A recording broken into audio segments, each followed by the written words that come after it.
Am I live? All right. Let's go. We can finally talk about some Attack on Titan here. I need to change this display to my secondary display. Yeah, this is it.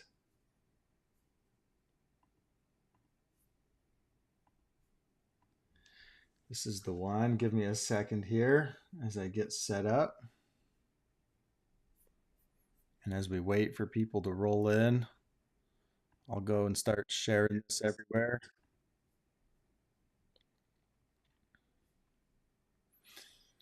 Going to talk about the Attack on Titan cards that just got revealed in the card gallery. We're going to talk about each of these, and then I've just got a couple announcements. It's going to be a really late night for me. It already is a late night. It is almost midnight. Let me go and share this all over Discords.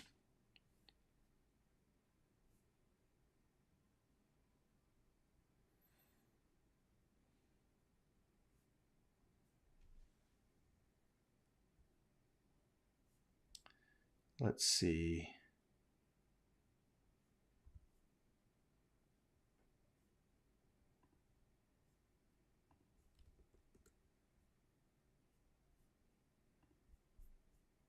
Here and here. Okay, we got a few people in. Now I'm doing it for real. A couple days, I guess it was just yesterday. Feels like a couple days ago. Feels like a week ago, honestly.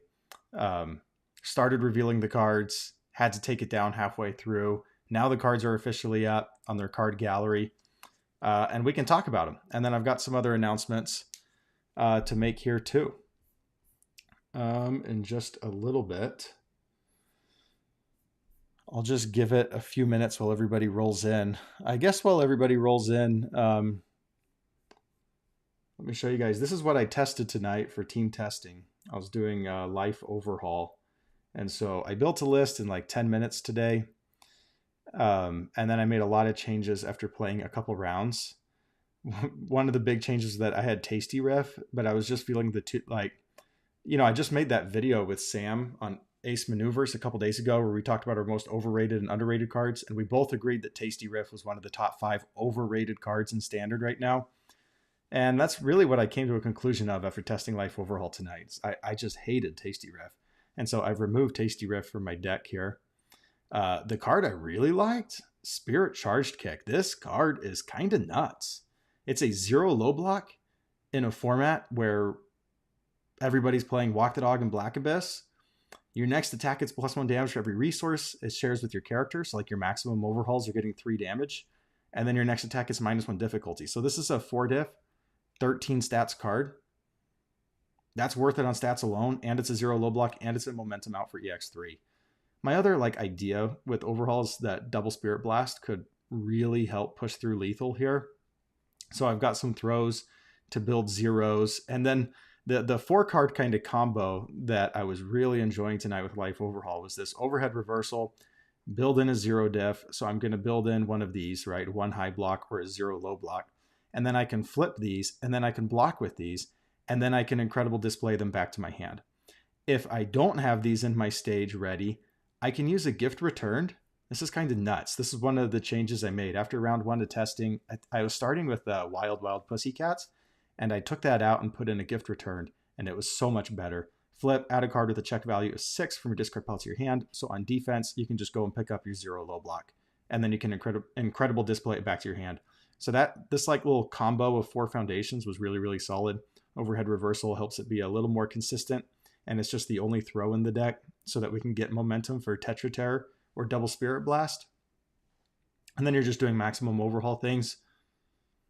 It felt really good. I misplayed all over myself. I probably had 20 misplays over the course of the night.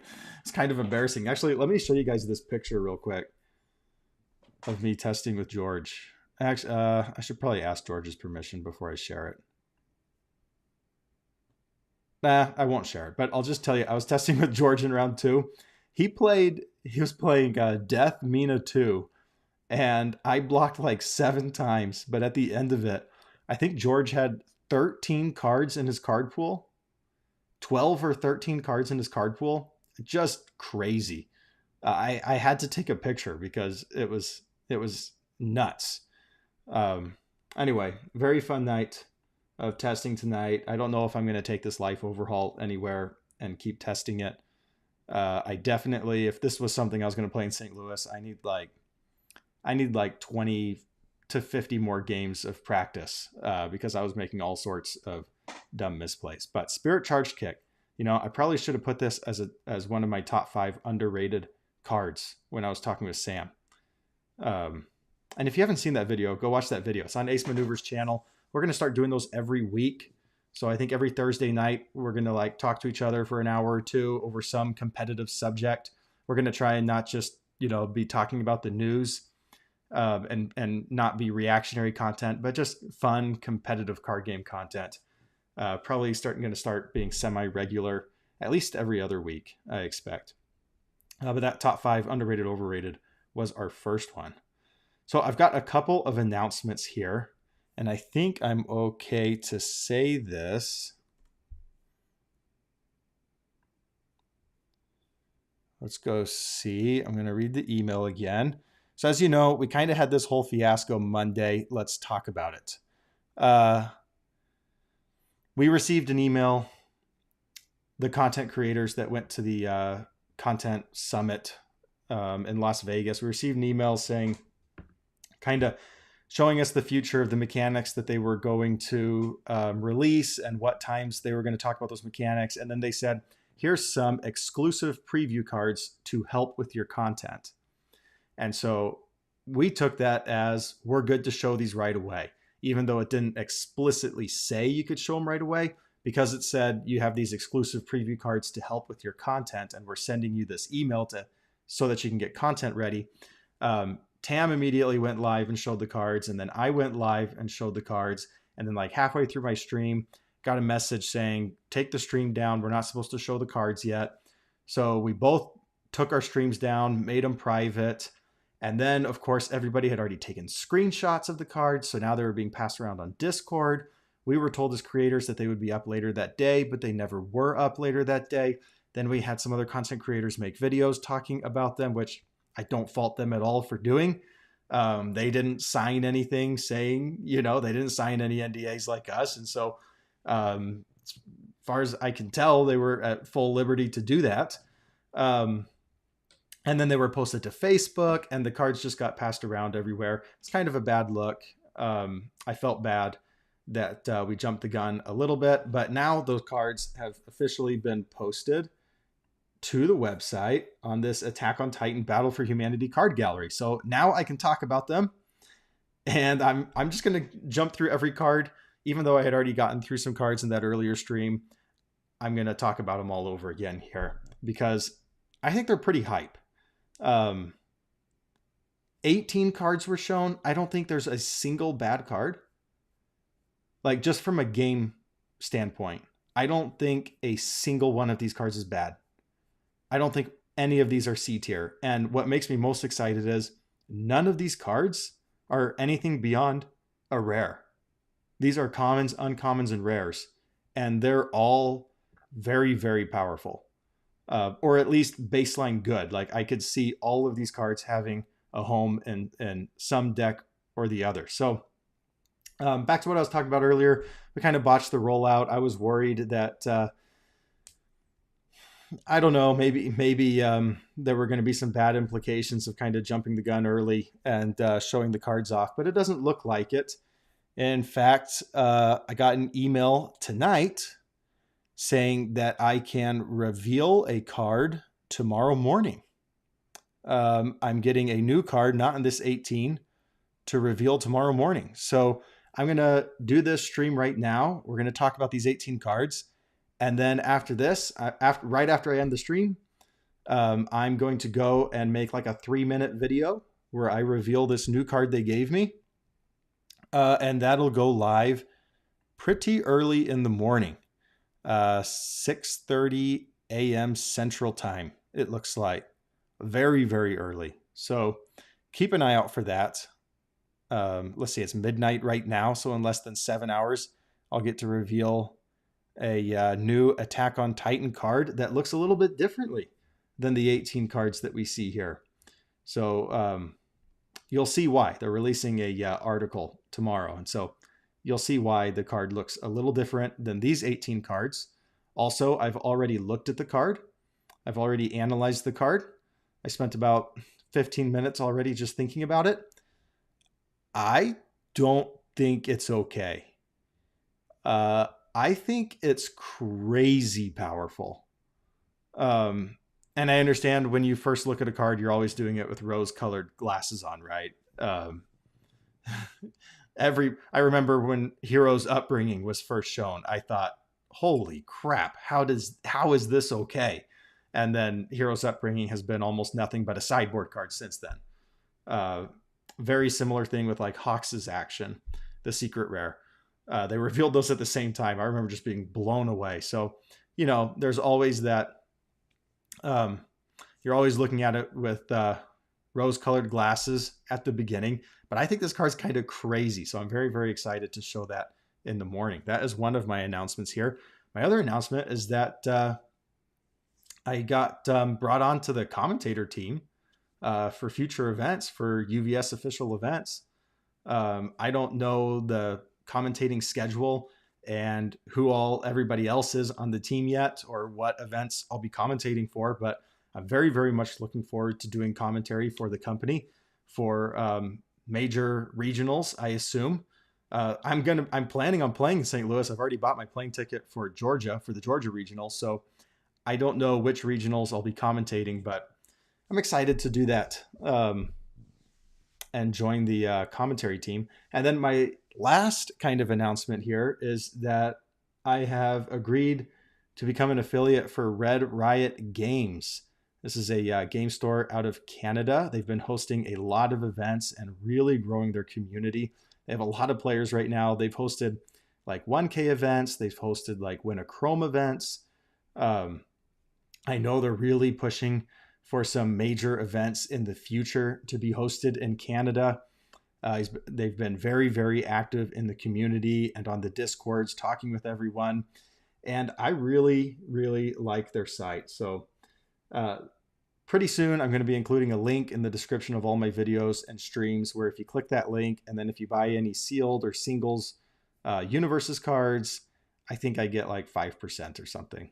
I can't remember, but big fan of Red Riot Games. So that is another announcement. So I've got a card in the morning.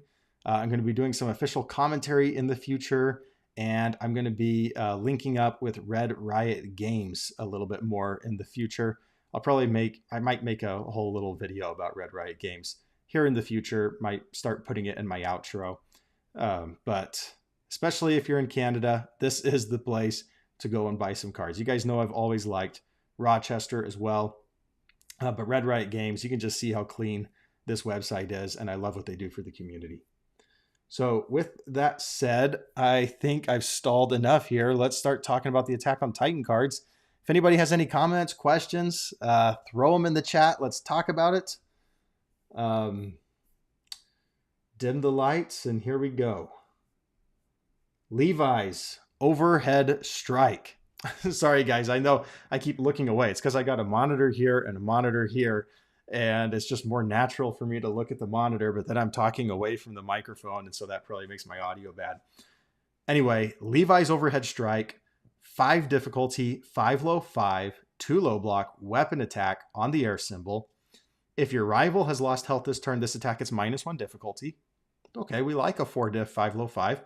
Response, after this attack deals damage, clear 1 other attack from your card pool.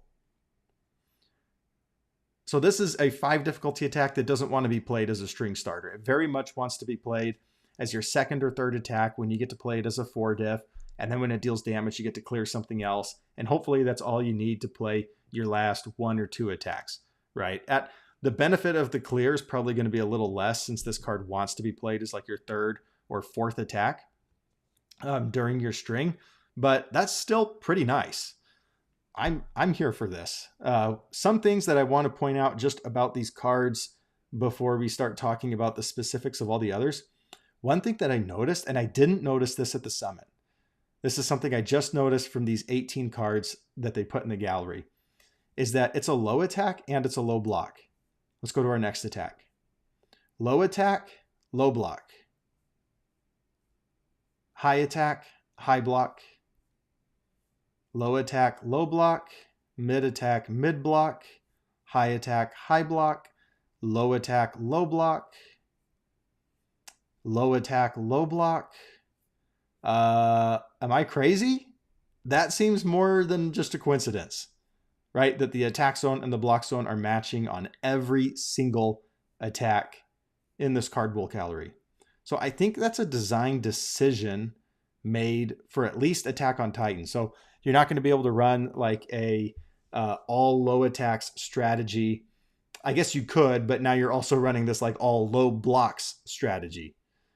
So everybody in Attack on Titan, I guess when you're playing Spotlight, is going to have a varied attack zone lineup. I'm not sure how I feel about that change. I guess it is kind of simple because a lot of Attack on Titan is about having a lower barrier of entry. So I guess it is simple if you just think, okay, this attack is a low. It's a low block. It's a low attack. This attack is a high, right? And now you're only having to remember one piece of information instead of two separate pieces of information.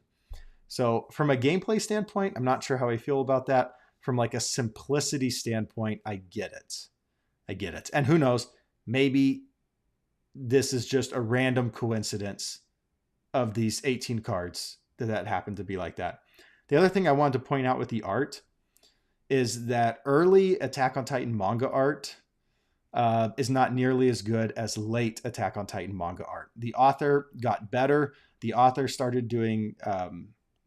he started putting out new volumes monthly instead of weekly, and so he had more time for the art. And so since the first set here for Attack on Titan covers the early Attack on Titan manga period, the art is a little bit rougher when they use the manga panels, but I think they still did a really good job of translating them to the cards. Commons through rares are going to be just like the straight from the manga panel. Higher rarities are going to be a little different. And I think in Attack on Titan, higher rarity cards and alternate art cards are going to really carry the set. So I saw some people on Facebook kind of panicking about the art because it didn't quite fit their expectation. I think everybody is going to be pleased by the art on the higher rarity cards. That's mostly what we got to see at the summit, was like the secret rares, the ultra rares, and then some rarities. Well, I can't say anything, but some really neat new rarities. So I think that's going to kind of carry the set. But personally, I'm here for this. It feels unique. You know, it's got some flair. You can tell it's coming straight from the manga. Personally, the art on this card, where's Horse Throw? This art goes so hard for me. He's just going to pick up that horse and throw him hundreds of yards. This art is seriously creepy to me. This one kind of reminds me of like caveman drawings. I'm here for it. You know, it like fits the vibe of this Attack on Titan world. And I like what they did with the block modifier, the attack zone speed, and the difficulty here, how it feels very Attack on Titan, you know, and rough around the edges. These cards have a totally different feel compared to My Hero Academia. You compare these cards just to your girl power cards, and it's just a world of difference. And I like having that in Universes, that when you enter the Attack on Titan world, it feels Attack on Titan. When you enter the girl power My Hero Academia world, it feels girl power. So I like what they did here. My only thing that I'm not liking here is sometimes this font is kind of hard to read, and I'm not a fan of whatever font they're using for the keywords here. It doesn't look like, in my opinion, it meshes with the rest of the card. I think it's just the card title text compared to the keyword text are so different that having them right next to each other, not a big fan of that personally, but I do like having keywords at the top. We saw that change with Godzilla, keywords at the top with this little bar. I'm a big fan of that. Overall, though, I like this art. I like the manga art. I like it way more than just the anime screenshots like we were having with My Hero Academia. So huge upgrade in my opinion. All right, James is saying easier to learn, but gameplay and balancing wise, it would seem really hard. Yeah, I like having decks sometimes where you just go all low. And not having that ability in Attack on Titan Spotlight would be kind of a bummer without seriously sacrificing your block zones. Again, I don't know if the attack zone and the block zone matching is going to be a thing for the rest of the set, but to have 8 attacks where it's all happening um, leads me to that suspicion. And I didn't see anything at the summit. At the summit, we were getting cards passed around, and we had about 10 seconds to look at each card, and that was it. And then you're just like, ooh, that looks nice. Okay, pass it on. You know, we weren't doing, I wasn't doing like in-depth analysis um, like I am right now, where I actually have 5 or 10 minutes to consider each card.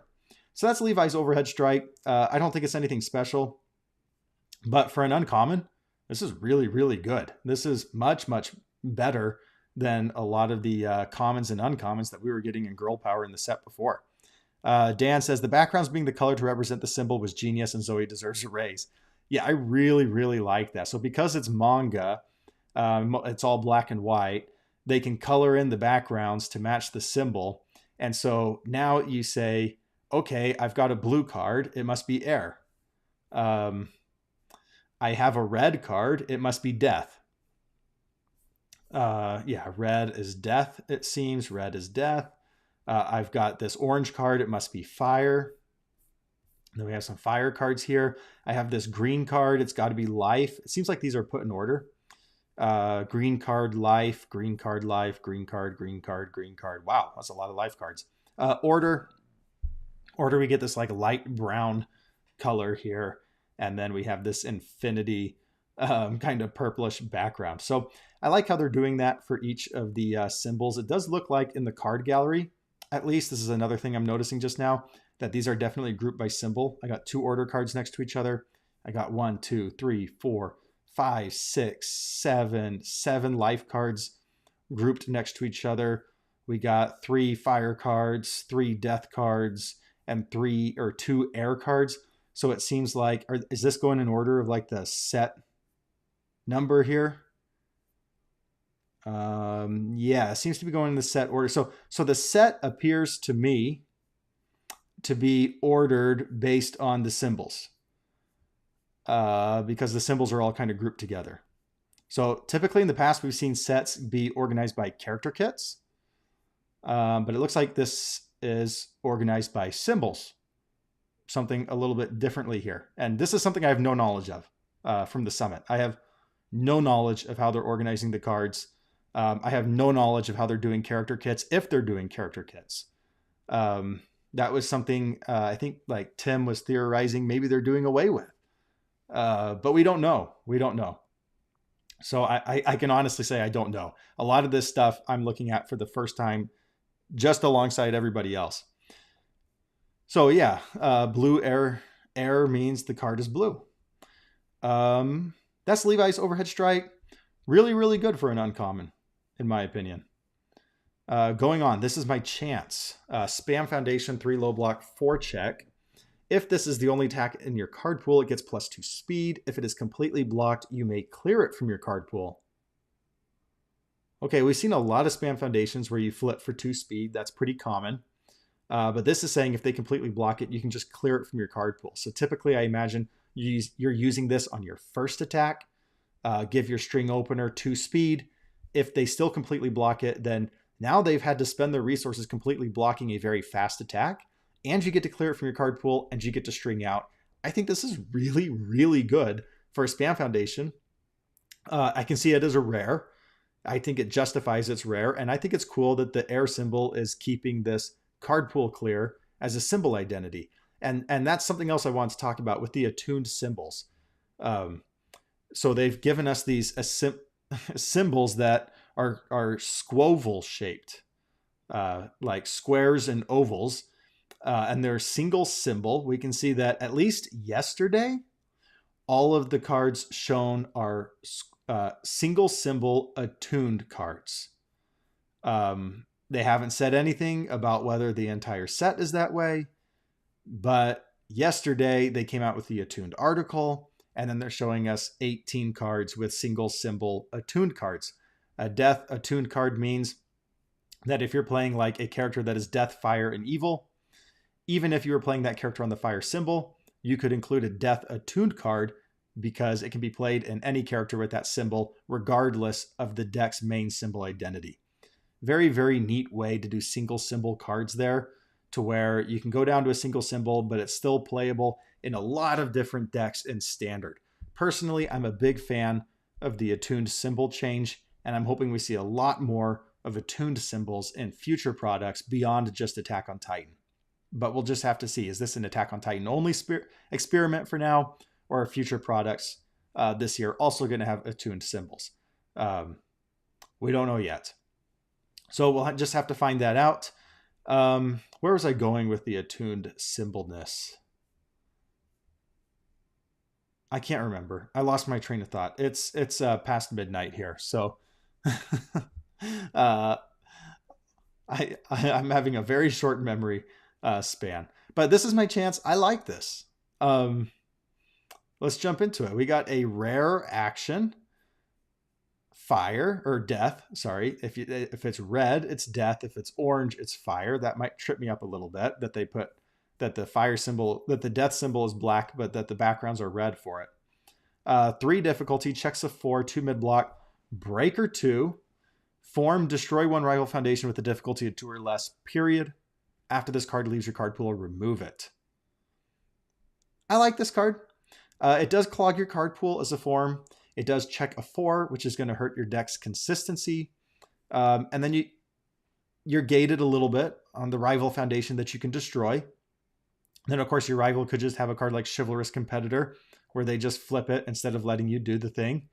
But it has Breaker 2 on it. Again, so the form, to me, is a little held back from where it needs to be to find a lot of play, being a 3 difficulty action. But being Breaker 2 on a 2 mid block, so that you can block any attack zone and get the Breaker 2 off, I think that more than justifies it. I could see this card finding play. I don't think it's like a S tier by any means, but solid B tier. I could see it. A tune in my head is if it matches that symbol picture, it matches all 3 symbols of every death character or order, etc. I can't type. I'm tired. Yeah, I'm having trouble with my reading comprehension because I'm tired. Yeah, if it's a death attuned card, it can be played in every single character that has the death symbol, no matter what. Those are the characters that get to play it. Okay, another death card, a 3 difficulty, 2 low, 3. The Attack Titan emerges. I remember this part pretty well from the anime. I know this is the manga, but it's been several years since I actually watched Attack on Titan, the early seasons at least, but I remember this part pretty well. Charge, slam, response, sacrifice a foundation. Sacrifice is basically this new word that just says destroy one of your own foundations. Basically, if you're destroying your own foundation, it's called sacrifice. If you're destroying your rival's foundation, it's called destroy. Just a way that they're making this pretty simple. I see that come up a lot with beginners. Hey, this card says destroy 2 foundations, do X thing. Am I allowed to destroy my rival's things? And then it's always like, no, that would be an insane ability if that was how it worked. But beginners don't know what's insane and what's not insane. And that's just something they naturally ask a lot. So I'm a big fan of introducing this word sacrifice. Yes, it sounds a little bit like magic or coming from another card game, but that's okay. It's intuitive. Everybody understands what it means. Sacrifice a foundation. After you play this card, build a foundation from your discard pile with difficulty less than the sacrificed card's difficulty. Okay, there's a lot going on here.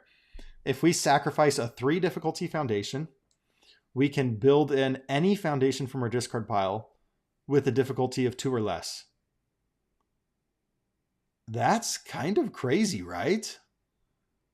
We play this late in a string. We sacrifice a committed 3 diff. We go and build our very best 2 difficulty foundation from our discard pile ready. This is good. I think this is a 3 difficulty attack that sees play. This is really good. I would say like A minus. Yeah, it's like a 3 difficulty, but it's really 2 difficulty. And it's just saying build your best foundation with the 2 difficulty or less. Or maybe if you're like Byakko and you sacrifice your 5 difficulty foundation, you can build in a 3 difficulty foundation. I really like this. Death Rattle. 2 difficulty, 2 high block. After one of your backups is destroyed, your rival loses 1 health. Okay, we're seeing this word backup come in here. I think backups is a new mechanic, a new thing coming in Attack on Titan that everybody's going to really like. Some people won't, but there's always going to be some people that don't like something. I think the vast majority of the community is going to really like backups.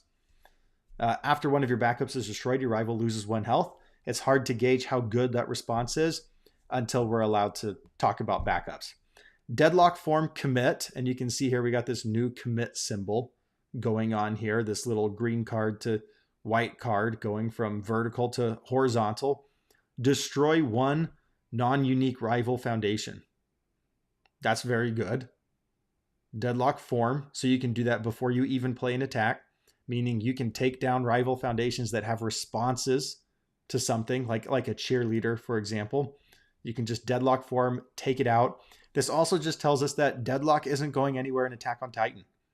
You know, I saw one of the big rumors before this was that, oh no, Bill Stark is coming. He's going to make our game like magic. He's going to make it super simple, from having that first article talking about how there's so much mental load in universes. There was a lot of talk about all foundations are going to have 1 ability. All the attacks are going to be blank. Well, look here. We're looking at a foundation with 2 abilities. One of the big worries was maybe they're just going to cap everybody's stages at 10 foundations. And they're going to say that if you build beyond that, you'll have to kill or just sacrifice foundations to make room for the new ones. But we're seeing deadlocks not going anywhere. So we still have multiple abilities on a foundation. All of these attacks, I would say, have been far from blank. These have been pretty complex attacks. Like Levi's overhead strike. This is simple in theory, but how do you actually use Levi's overhead strike to great success when you're playing it? It's going to be a lot. It's going to be a lot more complex. If anything, when I look at Attack on Titan, I'm seeing that some things are more basic for beginners, but it still has this complexity level for the veterans of the game. Like my mind is spinning like 100 miles an hour trying to deck build with these cards already. I'm already trying to think what characters make best use of this. What attacks can I build this around? Attack on Titan, like in a lot of ways, I think Attack on Titan is more complex than previous sets, but it's more beginner friendly. And it's kind of weird to say that you can have those 2 things at the same time, but I think Attack on Titan is doing a great job of it. So deadlock's not going anywhere. Not all the foundations are single ability. Not all of the attacks are blank. We still have a lot of strategy going on here. So that is Death Rattle. That's going to be a hard card to gauge how strong it is just until we know what backups are. 0 difficulty action. You know this is going to be good. Fire. Form, mill 2, draw 1 card. Okay. I can see Endeavor 3 liking this. You know, anytime you see mill, you immediately think of Endeavor 3. Basically, this is just saying for free, you get to mill 3. You get to mill 2 because of the effect on the card.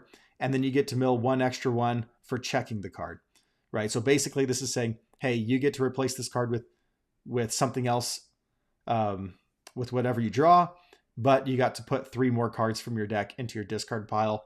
I think characters like Endeavor 3 are going to be down to make that trade-off, but you're doing so at the downside of hurting your deck's consistency in early turn builds. You're including more actions in your deck. Doesn't count towards progressive difficulty to play attacks.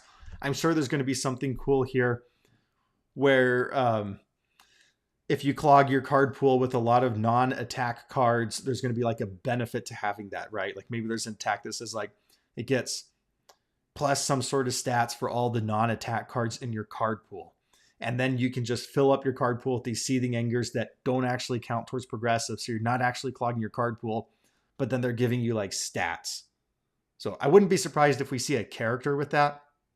I didn't see anything in the summit on this. I'm just trying to theorize why this card is here, other than just to put 3 cards in your discard pile for characters like Endeavor 3. I think this is cool. I'm here for it. There's not really a lot to say, though. That's going to be very much like this card by itself is not that good, but when used in conjunction with this mill strategy or this having non-attack cards in your card pool strategy, it could be something. Makeshift maneuver, 2 difficulty. It's been a while since we've seen a 2 difficulty card. When was the last 2 difficulty card? Does anybody know? Trivia time. Let's go check it out. Attack, standard, 2 difficulty. 1? We have 1? Measured Violence from League of Villains. I don't think this card ever saw serious play. 2 mid 2. If this attack deals damage, your next attack is +2/+2. Build 1 card with a check value of 6 from your card pool. It's interesting, but I don't think that ever saw play. So 2 difficulty attack, 0 high 3. Remove after this card is discarded during the combat phase. Your next attack this turn gets -1 difficulty. So basically, if you play this just as an attack, it's just a 0 high 3. That's not good. That's not good at all. But in my opinion, this is not really an attack card. This is an action, right? This is for, it's got fire. It shares the fire symbol with Pony. Pony is the first character that comes to my mind. Pony says you get to discard 2 cards, draw 1 card, get 2 horn counters. Well, now Pony gets to discard. If one of her discarded cards is makeshift maneuver, she gets to draw 2. And Earth Pony could play this since it's a fire attuned card, and now gets basically copies 5 through 8 of any means necessary. So I think there's something here. It's interesting. I think you're only playing it as an attack as a last resort. I think you're mainly playing, if you're putting this in your deck, you're mainly playing it for the response. Oh, and your next attack is -1 difficulty. Oh, wait. This doesn't say draw a card. Oh my gosh. I misread it. After this card is discarded during the combat phase, your next attack this turn gets -1 difficulty. I thought it said after it's discarded, you draw. Okay, well then... Okay, I said we had no bad cards. This one might be a little bad. Maybe a little bad. Maybe the combo is there for something. But definitely not as good as discarding it and drawing. Uh-oh, what did I just do? Hold on, guys. I just messed up my stream. All right, let's make this like that. I was trying to scroll and then I ended up like grabbing this on my little setup here. 2 difficulty, foundation, last second dodge, 2 mid block, fire, flip. This attack is -2 speed and loses throw. More throw hate in the game. That's, you know, we're going to need throw hate if you're in a spotlight format, and we're especially going to need throw hate if you if we're chucking horses. If we're tossing horses and we're getting 9 damage throws, we're going to need some throw hate in the game for the spotlight format. So 2 difficulty, foundation, flip. This attack is -2 speed, loses throw. I'm here for this. It's probably nothing. It's probably just a sideboard card. One, the -2 speed, throw attacks are almost always very slow. So the -2 speed is something, but it's not a why you're playing the card. But maybe in a pinch, maybe this is one of the throw hate cards that can actually be main boarded. Because even if your rival isn't playing throws, this just says flip for -2 speed, which isn't great for a 2 diff, but it's something, right? It's not like that 1 difficulty foundation right now that's like purely throw hate, and if they're not playing throws, it's just a completely blank foundation. It's nice that that it's at least got something, even when they're not playing throws. Okay, fight for survival, an uncommon card here. We got Ymir, if I remember correctly. 5 difficulty, 4 low, 5, 3 low block, breaker 1. After this attack deals damage, it does not count towards progressive difficulty this turn. I dig it. I dig it. Again, I don't think this is ultra competitive. Um, Although it could find its way. It could find its way into some decks, maybe like some Gamer Toga type decks, right? This doesn't count towards progressive difficulty, and then it's in my card pool, and then I'm gonna hit you with the alleyway ambushes. You know, I mean, it could find its way into some competitive decks. It doesn't strike me as the most competitive card just right when I'm reading it. It seems pretty fair. You know, if your rival allows this attack to hit them, then you're getting the benefit of this. Doesn't count towards progressive difficulty, and it's a little understated, right? You're only getting 9 stats on the 5 difficulty. It's a 3 low block. You know, it's kind of a rough block, but it does reward you with the breaker 1 there. I think this attack's perfectly fine. I like all of these attacks. Honestly, like, we have to remember this is an uncommon attack. If this is the normal power level for uncommon attacks in Attack on Titan, then I'm very, very hopeful for the set as a whole. The last several sets, we have seen commons and uncommons by and large be disappointing to me. While I think sets since Undaunted Raid have far exceeded sets 1 through 4 of MHA in terms of just design quality and value when you're opening the box and how the cards feel to open. One of the things that I have been disappointed by is how bad some of the common and uncommon cards have been lately, and then they've just been getting more and more blank. But here in Attack on Titan, we can see that common and uncommon seem to be making sort of a return here. Yeah, we have another uncommon attack. We have a 9 damage throw, and it's an uncommon. What is the highest damage throw in the format right now? 7 damage? Is it Luna Tejaris? 6 difficulty, and it's 7 damage. I guess you could technically say Jawjammer is like an 8 damage throw if you jump through a hoop. But this is a cool card. It's 6 difficulty. It's 0 speed. So it is a massive hindrance to a speed-based game plan, right? Typically, throws have less speed.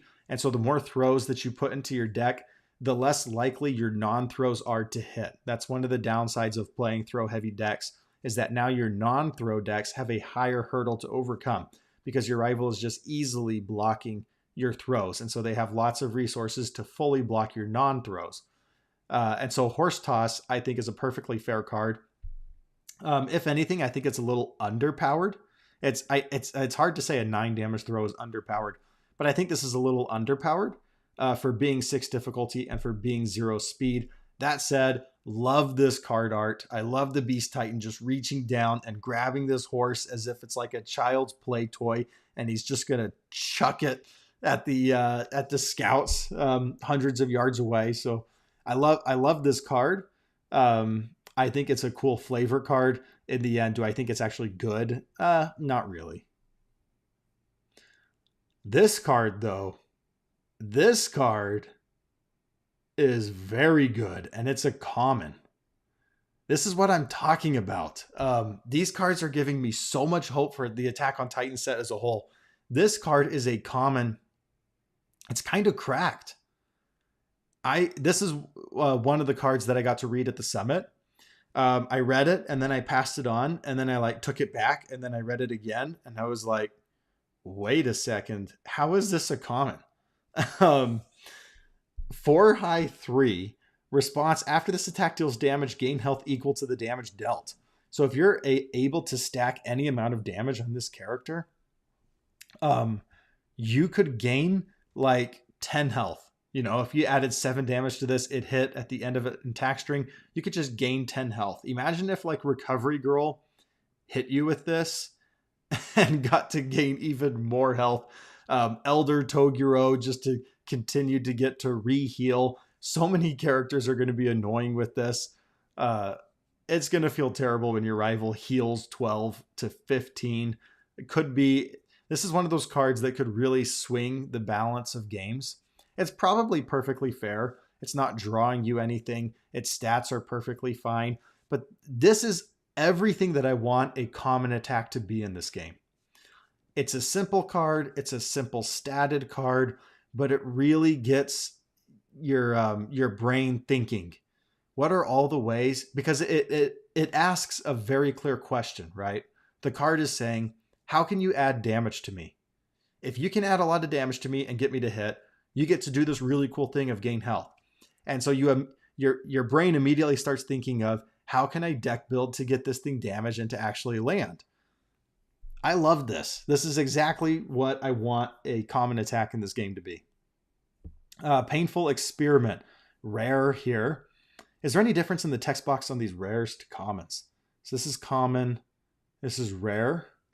I guess on the rares we're like a little darker orange on the bottom. This is a little more plain. So small difference. Small difference. I noticed that a couple sets ago they stopped having rare text boxes be translucent. It seems like that is a thing of the past. Painful Experiment, 5 low 6, 2 low block, 6 check, powerful 2. It's got to have a powerful ability to justify this right now. After this attack deals damage, choose one backup or shift attack in your discard pile with difficulty X or less and add it to your hand. X equals the damage dealt. Okay, so we know nothing about what shift attacks are at the moment. We know nothing about what backups are at the moment. But we can assume that these shifts are attacks because it says shift attack. In your discard pile with difficulty X or less and add it to your hand, X equals the damage dealt. So if we deal 6 damage, we could grow and grab a 5 difficulty attack from our discard pile into our hand. That seems really good. The downside to this is that it does seem like it wants to be played as a string starter. And so it's going to be hard to, string starters are typically harder to get damage to actually deal than late in the string. A 6 difficulty attack almost always wants to be played as your opener, unless you're like Prominence Burn, and then Prominence Burn is doing a ton to justify being played on a 7 instead of just on a 6. Typically we like 6 difficulty attacks like Titan Cliff. It's very, very forgiving. It almost feels like a 5 difficulty since you get to build something. Discard 3, draw 3. But yeah, I think this is perfectly fair. And again, it's hard to judge until we see, are shift attacks better than normal attacks? What is a shift attack? I'd love to hear your theories. If you are watching this right now, what are your theories on what a shift attack is? And what are your theories on what a backup is? I would love to hear both of those. So it's hard to judge this card until we see shift attacks and backups, but seems perfectly fine to me. Meeting Hanj. Hanj is my favorite character, by the way, in Attack on Titan. It goes Hanj, number 1, Jean, number 2, Sasha, number 3, and then Mikasa, number 4. Yeah, that sounds about right. It's always been Hanj and Jean as my favorite characters, though. Jean is like the character that I relate to the most in Attack on Titan. And then Hanj is the character that I really enjoyed her story arc on the show. And she was just a fascinating character. At all times, she just kind of had this presence in the show that just demanded attention, Enhance. Flip. Discard 2 cards and draw 2 cards.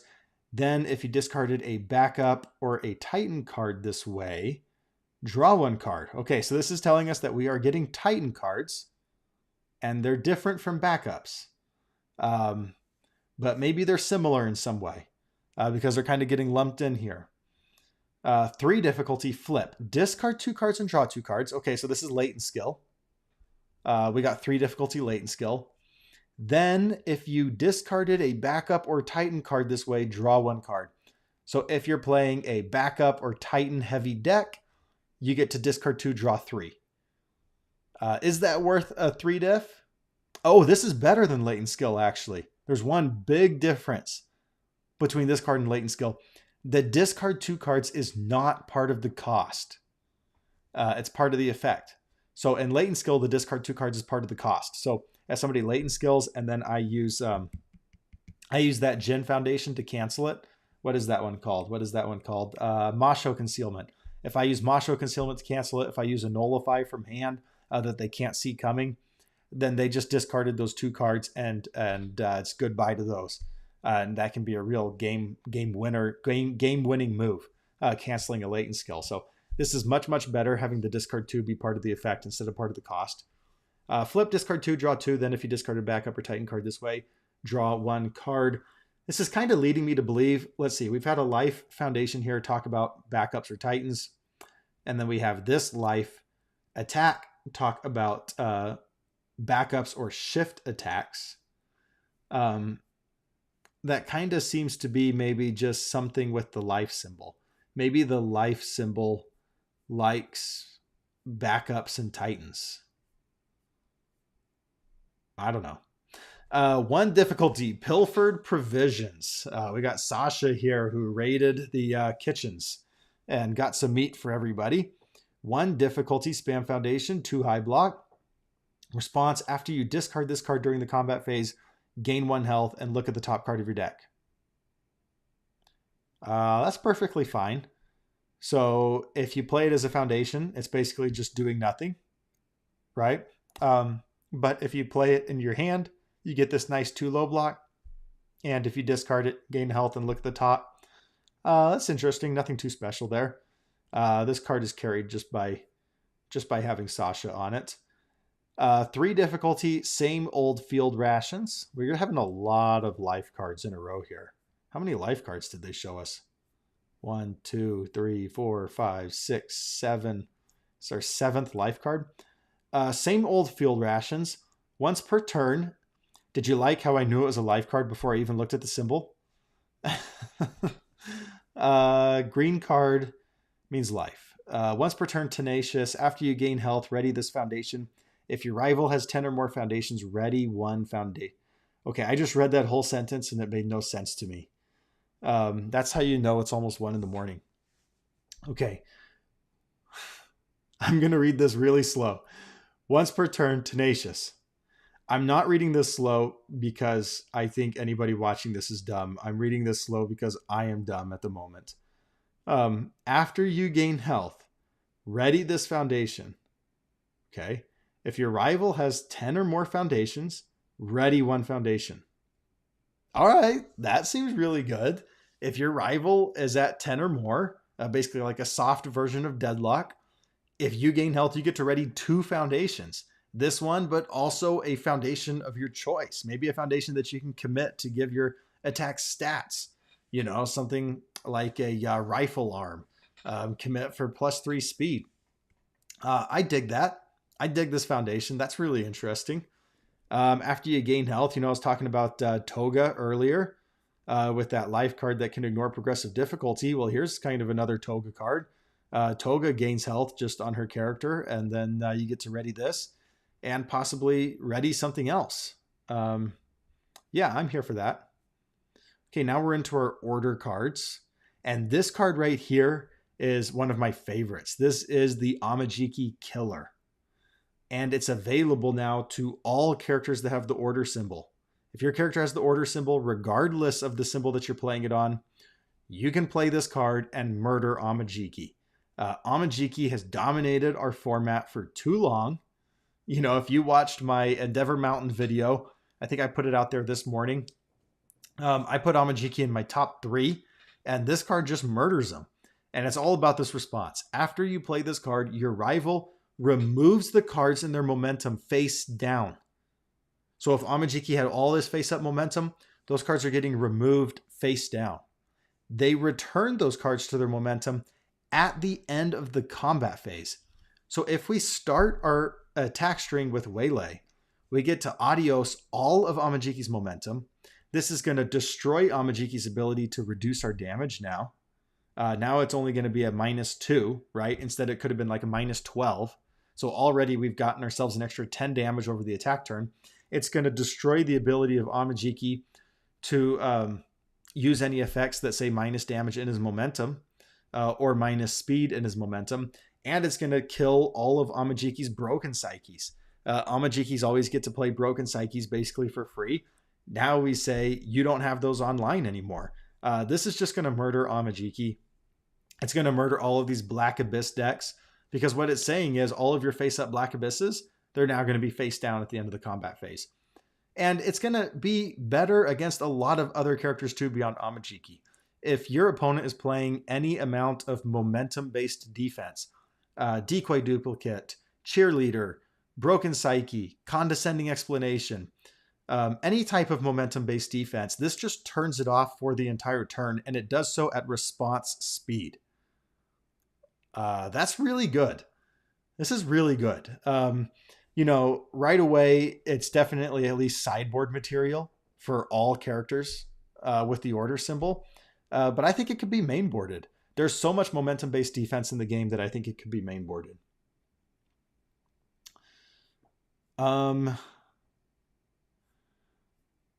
Oh, somebody says, I thought it only removed face down momentum. No, because they put the if they put the face down before the momentum, right? That's kind of what I thought at the beginning too, because I was like, this card is way too powerful. But it says they remove the cards in their momentum face down.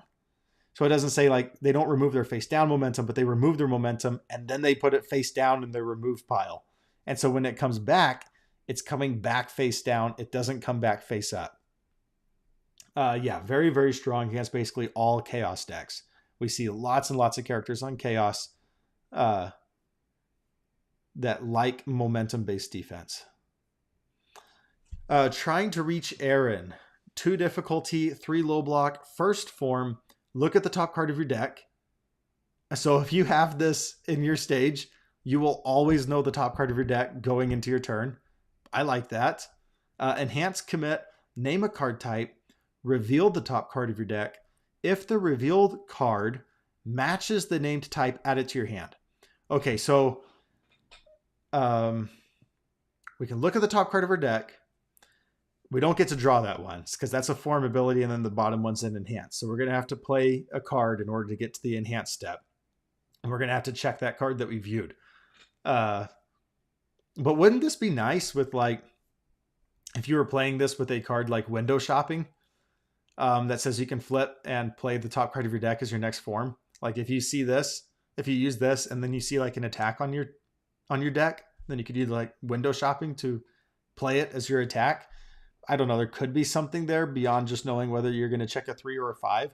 And how good is this form? Or is it just like a feel good form? You know, like I like to make this separation a lot in cards. Is that an actually good ability or is that a feel good ability?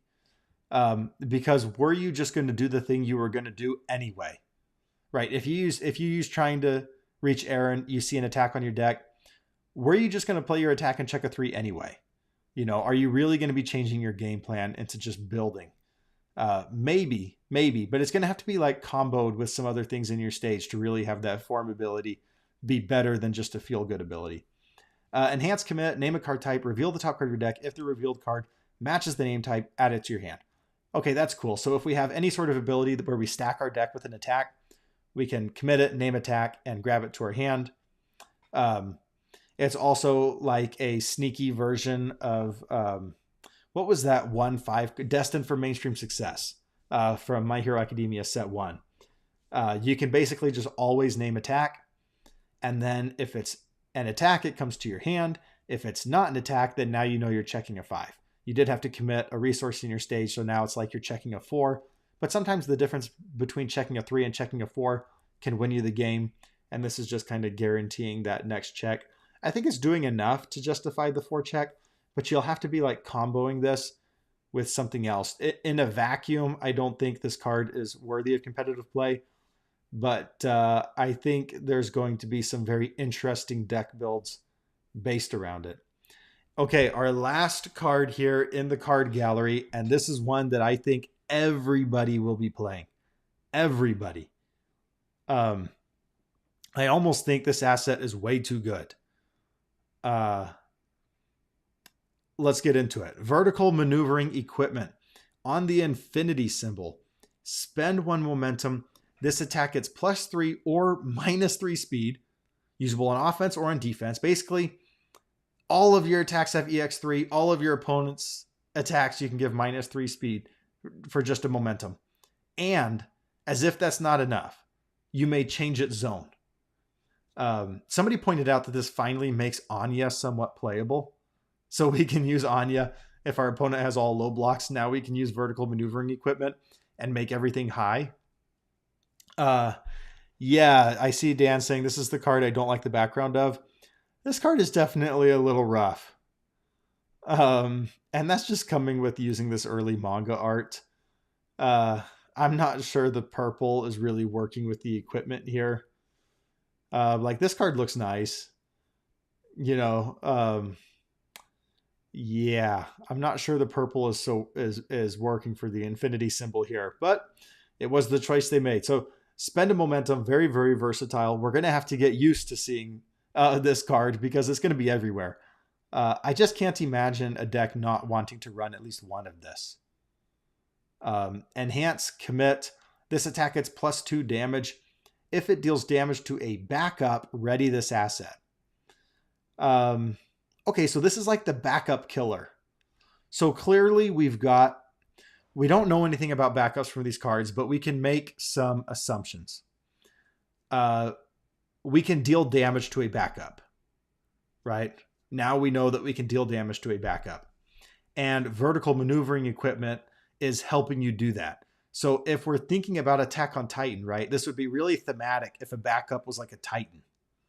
Although we know from another card that backups and Titans, that there's backup cards and Titan cards. So they're clearly not like the same thing. But if like a backup is somewhat like a Titan, then it makes sense that the vertical maneuvering equipment is what you use to take down the backups. I don't know. Yeah, it's a backup killer. And then if it deals damage to a backup, ready this asset. So basically it's a free 2 damage to a backup. So if I need to deal 10 damage to a backup and my attack's at 8 damage, I can make it 10 and deal that to the backup for whatever reason. We don't know what backups are yet, but we can make some assumptions based off this card and the other cards that mention backups. They're clearly going to be everywhere in the set. Yeah, sounds like a secondary character you get to play on the board. Yeah, I saw some people saying that maybe they're like planeswalkers in Magic the Gathering. And who knows what that would look like in Universes. Like I know a lot of people aren't happy about planeswalkers in Magic, but could it work in Universes done a little differently? But anyway, just on the top enhance, I think this asset is just incredible. If you don't have a lot of ways to use momentum in your deck, just slam a couple copies of this. I'm kind of worried. I don't know of any other card. Let's just look at this. In standard right now, what are all the infinity symbol cards? And are any of them cards that would see universal play? Teamwork is pretty niche. Training weights, Hawks and Mimic like it. What the heck? Is that it? Oh, I said difficulty equals 2. Okay. All right. Pro Hero rankings, pretty niche. Bright Future. This is Undaunted Raid only. Battle for the Future. Amajikis can run this because they have the momentum, but it's very hard for non-easy momentum characters to play this. Fancy Feast is Mimic only, basically. Teamwork. Heroic Clash is this fun card.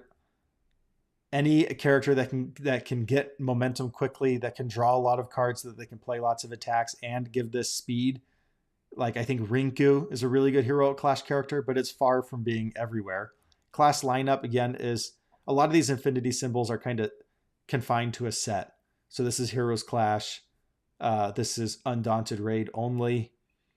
Training weights, yeah, it's kind of Mimic. Special edition collectible. I know Carson Panos loves this card. I haven't seen anybody else really play this card competitively, but I see it in like every Carson deck. All of his 100 card decks. Living up to his example. aiming for number one. Again, it might say the infinity symbol, but it's, they're gating it in some way to a single set. Alleyway ambush, the same thing, gated to set two. Ultra compressed weights. I've never seen someone play this card against me. I attempted to play it once. Didn't really love it. I think there's just much better things to be doing with assets these days. So currently we have no infinity symbol cards that are staples. I would say the best infinity symbol card here is probably training weights. Like the closest thing to being playable in a lot of different characters. Teamwork, maybe somewhat. So I am worried about vertical maneuvering equipment because this is an infinity symbol card that I just don't know why you wouldn't play one copy of it. Just for that enhance. That top enhance. And then we're just going to have to see how much backups change up the game. And what they do. So, yeah, just knowing that the vertical maneuvering equipment is what the scouts use to kill the Titans makes me assume that the backups are like Titans. But then again, we saw a card refer to backups and Titan cards, implying that Titan cards and backups are different. Yeah, this one. If you discarded a backup or Titan card this way, draw one card. So we'll just have to see in their future reveals. That is it for these ones. I think this card's cracked. I'm a little worried that just every character in the game is going to run one copy or something. Maybe my worry is being overblown. Maybe it's a good thing to have an asset like that. Just give everybody the ability to use it. But I'm a big fan of these cards. This makes me really hopeful for Attack on Titan as a whole. Again, I know some people, this early manga art, it's just not going to be their thing. And I fully understand that. It's not going to be it for everybody. I think it's kind of cool. I think it has this unique flair. If you don't like the early manga art, I wouldn't give up hope on the set quite yet, because you're going to really like how the higher rarities look and the alternate arts and the chrome rares. They're doing some things there that they've never done before in really, really cool ways. So I think the higher rarity cards are going to kind of carry the set art-wise. I personally really like these cards still. I really like that kind of feeling that the manga gives. And I like how like rough and gritty these cards look. It feels like you're in the world of Attack on Titan. That's my that's kind of where I'm at. So I enjoy these cards. It's going to be a little jarring playing standard using these cards next to My Hero Academia Girl Power cards and just how different they look. And then we had some cards shown. We got to see some sneak peeks of the Star Trek cards, and talk about whiplash. When we go from Attack on Titan to Star Trek Lower Decks, it's going to be this huge whiplash of like not only how the cards look, but how the cards feel. Right? In Attack on Titan, you've got this fight for survival, limited resources, us against the Titans, brutal landscape, like, and then Lower Decks is like this comedy where they're focusing on like diplomacy and things. And anyway, it's just going to be a total feeling swap. But I like that. That's what I want. Is I want universes to feel like they're transporting you to that world. So that's going to be it for me today. Like I said, I am getting an exclusive reveal early in the morning, 6:30 in the morning. Right after this ends, I'm going to be going and filming a 3-minute video where they've given me a card to show off at 6:30 in the morning. It's just one card, not a big deal. And I think it was somewhat implied that the card would be added to the card gallery before I get to even do my reveal. Like the card would be added to the card gallery at 6:30, and then I could post my video. So it's not really like an exclusive reveal so much as it's like I got a little bit of leeway. I got a little bit of headway in time to make my content. Either way, I really appreciate it. I've already looked at the card, and I can tell you that I think it's game breaking. I think it's nuts. It has a mechanic on it that isn't on these 18 cards. These 18 cards were kind of cherry picked specifically not to show some mechanics. So the card tomorrow, early in the morning, I'll be getting to do the reveal for it. You're not going to want to miss it. I'm already like thinking about the deck implications of it. But that is going to be it for me today. I see I don't like the font. Yeah, the font can be a little difficult to read. I like this font, and I like that, to me, the font is getting bigger. Um, but I'm not a fan of the keyword font personally compared to the this right here. That's like and it's being a little nitpicky, but that's my one downside here. Um, well, Titan is a trait because horse toss is a Titan. Horse toss is a Titan? I didn't see that. Huh. Yeah, horse toss is a Titan. Interesting. Oh, you know something else? They got this little line here now, and this line separates keyword abilities from keyword traits. Not a big deal, but I like it. That's beginner friendly.